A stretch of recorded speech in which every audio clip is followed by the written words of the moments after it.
Hello Dahl, it's Kimberley here. I hope you are all keeping safe and well. We are all missing you a lot and I hope it's not too long until we get to see each other again. In the meantime, I'm going to read you a story. I have chosen a traditional tale, but it's a traditional tale with a twist because I'm going to read you one of Roald Dahl's Revolting rhymes.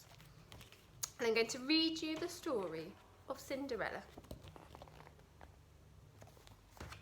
I guess you think you know this story. You don't. The real one's much more gory. The phony one, the one you know, was cooked up years and years ago and made to sound all soft and sappy just to keep the children happy. Mind you, they got the first bit right, the bit where in the dead of night the ugly sisters, jewels and all, departed for the palace ball, while darling little Cinderella was locked up in a slimy cellar, where rats who wanted things to eat began to nibble at her feet. She bellowed, "Help and let me out!" The magic fairy heard her shout.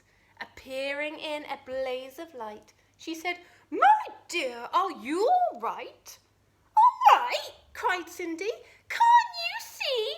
I feel as rotten as can be." She beat her fist against the wall and shouted, "Get me to the ball! There is a disco at the palace. The rest have gone and I am jealous. I want a dress, I want a coat, and earrings, and a diamond brooch, and silver slippers, 2 of those, and lovely nylon hat pantyhose. Done up like that, I'll guarantee the handsome prince will fall for me." The fairy said, "Hang on a tick," and gave her wand a mighty flick, and quickly, in no time at all, Cindy was at the palace ball. It made the ugly sisters wince to see her dancing with the prince. She held him very tight and pressed herself against his manly chest. The prince himself was turned to pulp. All he could do was gasp and gulp. Then midnight struck. She shouted, "Heck! I've got to run to save my neck!"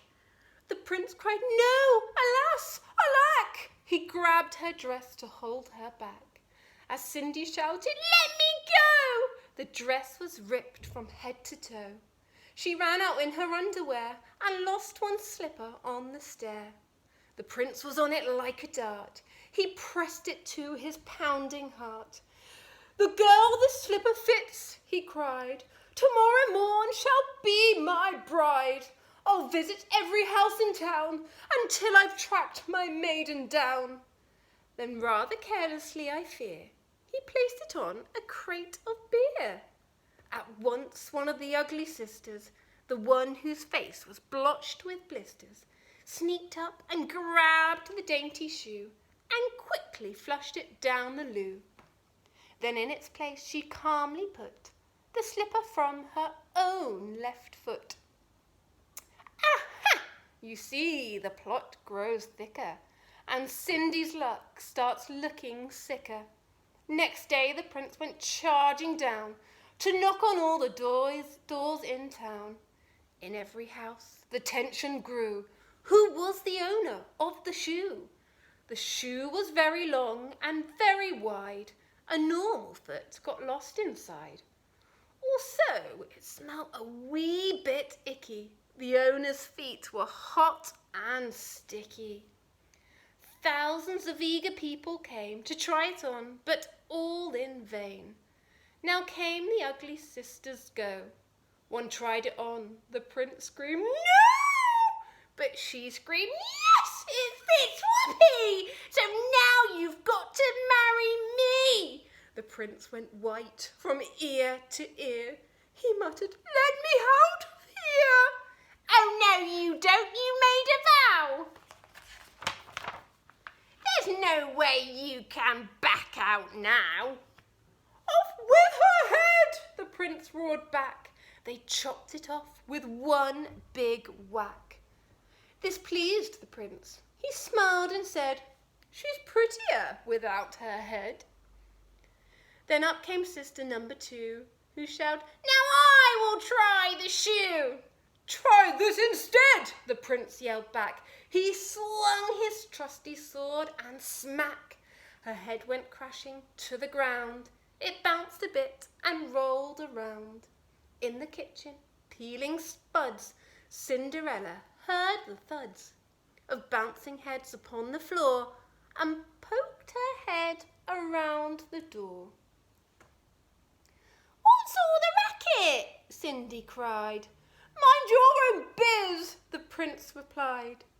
Poor Cindy's heart was torn to shreds. "My prince," she thought, "he chops off heads. How could I marry anyone who does that sort of thing for fun?" The prince cried, "Who's this dirty smut? Off with her nut, off with her nut." Just then, all in a blaze of light, the magic fairy hove in sight. Her magic wand went swoosh and swish. "Cindy," she cried, "come make a wish. Wish anything and have no doubt that I will make it come about." Cindy answered, "Oh, kind fairy, this time I shall be more wary. No more princes, no more money. I've had my taste of honey. I'm wishing for a decent man. They're hard to find. Do you think you can?" Within a minute, Cinderella was married to a lovely fella, a simple jam maker by trade, who sold good homemade marmalade. The house was filled with smiles and laughter, and they were happy ever after. The end. I hope you enjoyed the story. It's slightly different from the traditional tale that you might have known. I think Roald Dahl was right, it is a bit more gory. I hope you're all working hard at home. I hope you're all staying safe and well, and I hope to see you soon. Goodbye.